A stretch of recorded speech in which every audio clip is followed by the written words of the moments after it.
ஒரு காட்டுல பசியோட சிங்கம் ஒண்ணு சுத்திக்கிட்டு இருந்துச்சு. என்னடா இது? இன்னைக்குன்னு பயங்கரமா பசிக்குது.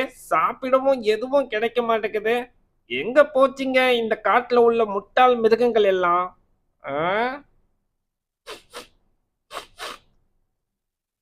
இது என்ன? நரியோட வாசம் அடிக்குது.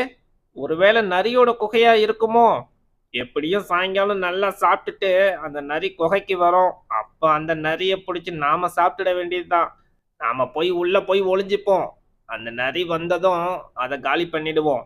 ஆனா அந்த நரி ரொம்ப புத்திசாலியானது. அதுக்கு நெருங்கிய நண்பனா ஒரு ஆமை இருந்துச்சு. நண்பா, எனக்கு இந்த ஓடு பிடிக்கவே இல்ல.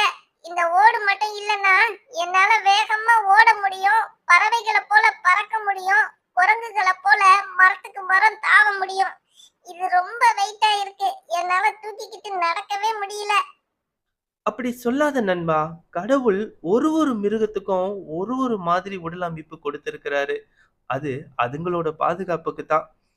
இந்த ஓடும் கடவுள் உனக்கு சும்மா கொடுத்திருக்க மாட்டாரு. ஏதாவது ஒரு காரணம் இருக்கும். எப்படி சொல்ற? எப்படி சொல்றதுன்னா, ம், உனக்கு இந்த காட்டுல நடந்த ஒரு சம்பவத்த சொல்றேன். அப்பதான் உனக்கு புரியும். முன்னாடி இந்த காட்டுல ஒரு முள்ளம்பன்றி வாழ்ந்து வந்துகிட்டு இருந்துச்சு. பசியோட சுத்திக்கிட்டு இருந்த ஒரு ஓநாய் அந்த முள்ளம்பன்றிய எப்படியாவது சாப்பிட்டுடணும் அப்படின்னு அது கிட்டக்க நெருங்குச்சு. இந்த ஓநாய பார்த்த முள்ளம்பன்றி தன்னுடைய முட்களை சிலுப்பிக்கிட்டு எச்சரிக்கை செஞ்சுச்சு. என்ன வேணும்? ஏன் இங்க வந்த? இங்க இருந்து போ.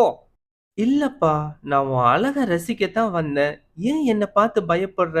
நீ எவ்வளவு அழகா இருக்க தெரியுமா? அப்படின்னு அந்த ஓநாய் முள்ளம்பன்றி கிட்ட சொல்லும்போது, அத கேட்டதும் முள்ளம்பன்றியோட கோவம் போயிடுச்சு. அதோட முற்கள் தளர ஆரம்பிச்சுது. அந்த முள்ளம்பன்றி கேட்டுச்சு, என்ன சொல்ற? நான் அழகா இருக்கிறேனா? ஆனா இந்த காட்டுல உள்ள மத்த மிருகங்கள் யாரும் என்ன நெருங்கவே மாட்டாங்க. என்னுடைய முட்களை பார்த்து ரொம்ப அருவருப்பு படுவாங்க. எனக்கு நண்பர்களே கிடையாது இந்த காட்டுல, தெரியுமா? அப்படி யாராச்சும் என்ன நெருங்க நினைச்சா இந்த முட்கள் அவங்கள குத்திடும் அப்படின்னு பயந்து சீச்சின்னு சொல்லி தள்ளி போயிடுவாங்க. அதுக்கு அந்த தந்திரக்கார ஓநாய் சொல்லுச்சு, அவங்க எல்லாரும் உன்னுடைய முற்களை மட்டுமே பார்க்கறாங்க.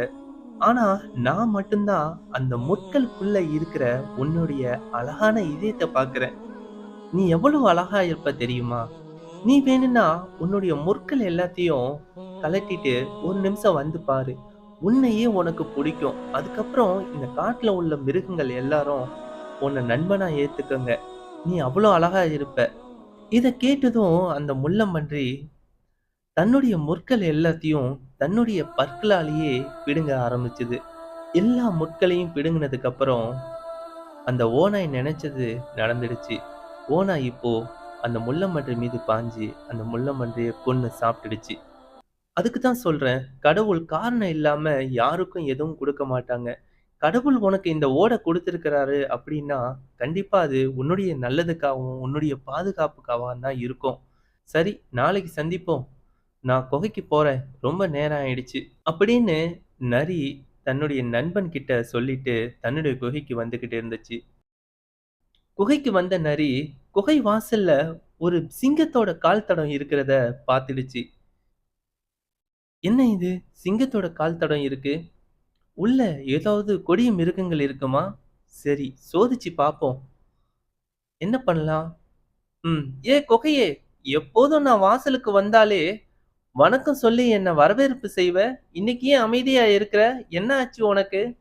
இத உள்ள இருந்த சிங்கம் கேட்டுட்டு, ஒருவேளை நாம உள்ள இருக்கிறதுனால தான் இந்த குகை அமைதியா இருக்குதோ?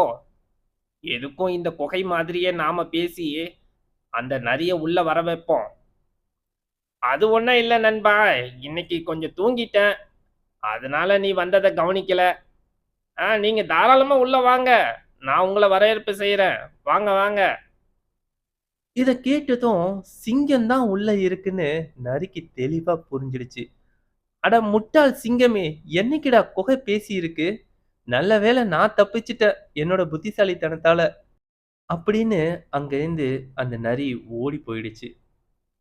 நாம புத்திசாலியா இருந்தா, நமக்கு வரக்கூடிய ஆபத்து எவ்வளவு பெருசா இருந்தாலும், அதிலேருந்து சுலபமா தப்பிச்சிடலாம். நீங்களும் புத்திசாலியா இருங்க. மீண்டும் ஒரு நல்ல கதையோட அடுத்து உங்கள சந்திக்கிறேன். மறக்காம நம்ம சுமையா கிட்ஸ் யூடியூப் சேனல சப்ஸ்கிரைப் பண்ணிருங்க. இந்த கதை புடிச்சிருந்தா லைக் பண்ணுங்க. உங்க ஃப்ரெண்ட்ஸ்களுக்கும் ஷேர் பண்ணுங்க.